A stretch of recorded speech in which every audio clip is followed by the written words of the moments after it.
अस्सलाम वालेकुम, बख़ैर आगले कैसे हैं आप सब। मेरी दुआ है जहाँ रहें खुश रहें आबाद रहें। तो जी आज का दिन है जुमे का और बस स्टार्ट की वीडियो जो है, टाइटल तो आप देख ही चुके होंगे। तो स्टार्ट की वीडियो में तो मैंने सिंपल बस क्लिप्स ही लगाए हुए हैं जो कि डेली रूटीन के हैं। ये है जी सुबह के नाश्ते की रूटीन है, चाय पराठे और मक्खन और मलाई अंडे, बस यही सब कुछ चल रहा है। फिर उसके बाद जी हाँ, ये वाला जो क्लिप है तो ये है दोपहर के खाने की। अच्छा, आजकल आटा मुझसे इतना ज़्यादा ख़मीरा हो जाता है, ख़मीर उसमें बहुत ज़्यादा उठ जाता है, लेकिन वो पता है आपको हमारे घर में तो ज़रा थोड़ा सा पसंद किया जाता है थोड़ी सॉफ़्ट रोटी। तो टेस्ट तो नहीं आता ख़मीर का, लेकिन रोटियां बहुत ही सॉफ़्ट बनती हैं।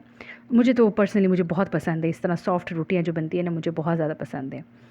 तो बहरहाल बस यहाँ पे अभी मैं दोपहर की खाने का बंदोबस्त कर रही थी। तो ये देखें रोटियां मेरी हो गई थी, तैयार हो गई थी।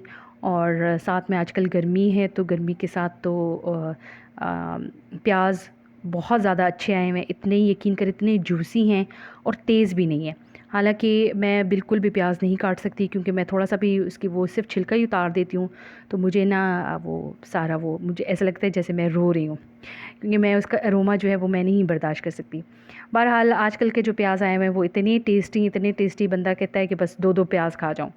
और गर्मी भी है, तो गर्मी में तो बस प्याज और रोटी और टमाटर की चटनी, इतना कोई दिल को अच्छा लगता है, क्योंकि ये हल्की डाइट है ना, तो हल्की डाइट तो बहुत ज़्यादा अच्छी लगती है। बहरहाल यहाँ पे मैं प्याज काट चुकी थी और साथ में अभी बना रही हूँ मैं टमाटर की चटनी।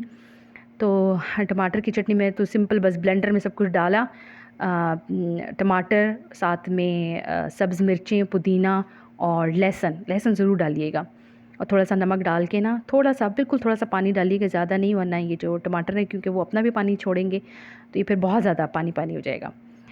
तो खैर बहरहाल बस यहाँ पे मैंने चीज़ बना ली थी टमाटरों की चटनी। और इसके ऊपर आप डालिएगा लेमन का टेस्ट इसमें बहुत अच्छा आता है। अच्छा, मैं तो हैरान हूँ आजकल पता नहीं कैसे लेमन आ रहे हैं, इतने वो सख्त हैं कि बाहर से वो बिल्कुल येलो हैं और जब आप उसको निचोड़ते हैं तो उसमें पानी होता ही नहीं है। तो मुझे तो समझ नहीं आ रही है आजकल चल क्या रहा है। हालांकि प्राइस इनकी जो है वो भी ज़्यादा हो चुकी है, और बिल्कुल नींबू में तो बिल्कुल पानी ही नहीं है। बहरहाल बड़ी मुश्किलों से इसको मैं निचोड़ नचाड़ के इसमें मैंने लेमन भी डाल दिया था। तो बस यहाँ पे चटनी तैयार है। साथ में यहाँ पे मेरे हस्बैंड बना रहे थे लस्सी, ठंडी ठंडी लस्सी, और वो भी गर्मियों में इसका तो मज़े ही खाने का तो मज़े ही दुबाला हो जाता है। बस ये अब रात का वक्त था और मैंने सोचा कि चलें हल्का से चावल बना लेते हैं, बिल्कुल सिंपल से सादा से, मैंने उसमें कुछ भी नहीं डाला था। चावलों की रेसिपी मैं आपके साथ पहले भी शेयर कर चुकी हूँ। मैं बनाती हूँ कुकर में और झटपट बन जाते हैं। अच्छा, यहाँ पे एक चीज़ मैं ऐड करी थी, अगर आपको नज़र आ रहा हो, मैंने थोड़ा सा चटनी जो है ना, ये एक चटनी के जो पैकेट में चटनियाँ आती हैं अक्सर, कबाब ले आएँ तो उसके साथ चटनी आई होती है, या टिक्के वगैरह अगर आप ख़रीदते हैं तो उसके साथ ज़रूर आपको चटनी देती है। तो मैं तो ये फ्रीज़ कर लेती हूँ। इसको फ्रीज़ कर लें और जब आप चावल बनाने लगें, तो जब मसाला बना लेना तो उसके साथ ये भी डाल दें। यकीन जाने इतने को टेस्टी, इतने मज़े के चावल बनते हैं ना, तो उसका टेस्ट बिल्कुल चेंज होता है। और साथ में मैंने यहाँ पे डाल दिए थे 2 कनौर के क्यूब्स। अगर आपके पास यखनी नहीं है तो आप ये क्यूब्स डालें और फिर देखें इसका जायका। बस अब मैं इसमें चावल वगैरह डाल के और इसको मैं दम लगाऊंगी और फिर आते हैं अपने टॉपिक की तरफ।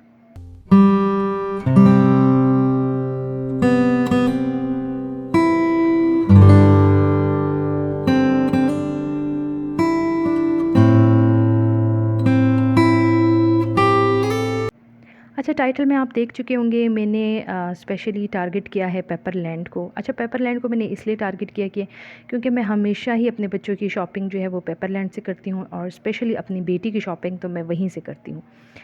तो इस दफ़ा भी छोटी ईद पे भी यही हुआ था कि जब मैंने उसके लिए ड्रेस ख़रीदा, तो आप यकीन करें वो ड्रेस जो था वो सबसे प्यारा था। मैंने शायद आपके साथ शेयर भी किया है, मेरी पिछली वीडियोस में होगा।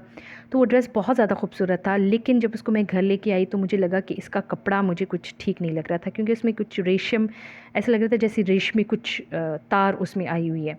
तो वो ऐसा लग रहा था जैसे अगर ये थोड़े अरसे कुछ पहनेगी तो इसके साथ ये चिपकना शुरू हो जाएगा। खैर फिर मैंने उसको फिर चेंज कराया था, इस दफ़ा भी यही हुआ कि मैं उसके लिए ये वाला जो ड्रेस आप देख रहे हैं, ये ड्रेस मैं उसके लिए लेके आई और मैंने ये ख़रीदा था कमर्शियल से, कमर्शियल में जो पेपरलैंड की ब्रांच है, वहाँ से मैंने इसको ख़रीदा। लेकिन ख़ैर शायद मिस्टेक मेरी भी थी कि मैंने उसको वहीं पे पहना के चेक नहीं किया। असल में बहुत ज़्यादा लेट हो गए थे हम लोग और उनके क्लोजिंग टाइम था। ख़ैर बहरहाल मैं उसके लिए तो ये ले आई। अब जब मैंने उसको पहनाया ना, तो मुझे तो उसको पहने जब उसने पहना तो मुझे इतनी हैरानगी हुई, आप यकीन जानें। ये देखें, ये उसने पहना हुआ है, शर्ट उसकी घुटनों से भी ऊपर है और यानी इतनी ऊपर की, देखें आप देख सकते हैं कि उसकी बेल्ट नज़र आ रही थी। तो मुझे इतना अफ़सोस हुआ, इसका कलर इतना खूबसूरत था, इस पे इतनी प्यारी एम्ब्रॉयडरी हुई थी और ये कोई डोरिया सी कोई लोन थी, बहुत ही खूबसूरत। बहुत से लोगों ने ख़रीदी भी होगी, लेकिन मैं तो इसको पहना के मुझे बड़ा अफ़सोस इसलिए हुआ क्योंकि शर्ट बहुत ही शॉर्ट और शलवार लेंथ बिल्कुल ठीक थी। अब उसका घुटना अगर आप देखें ना, तो उसका घुटना कहाँ है और उसकी शर्ट कहाँ है। तो मुझे इतना अफ़सोस हुआ, फिर मुझे मतलब मुझे तकलीफ़ इतनी हुई कि अगले दिन जाके, ये जो मॉर्निंग का टाइम आपको नज़र आ रहा है, रात को हमने ख़रीदा था, फिर मॉर्निंग में फिर मैंने जाके उसको चेंज करवाया। तो मुझे तो समझ नहीं आ रही है आजकल के ये किस तरह के इन्होंने कपड़े बनाने शुरू कर दिए। मैं बहुत ज़्यादा डिसअपॉइंट थी और मैंने ये सोचा था कि अगली दफ़ा तो मैं बहुत से सोच समझ के ख़रीदूँगी। लेकिन चूँकि ये 35 रुपए का सूट था, अब मुझे तो उसको जाके एक्सचेंज करवाना ही था।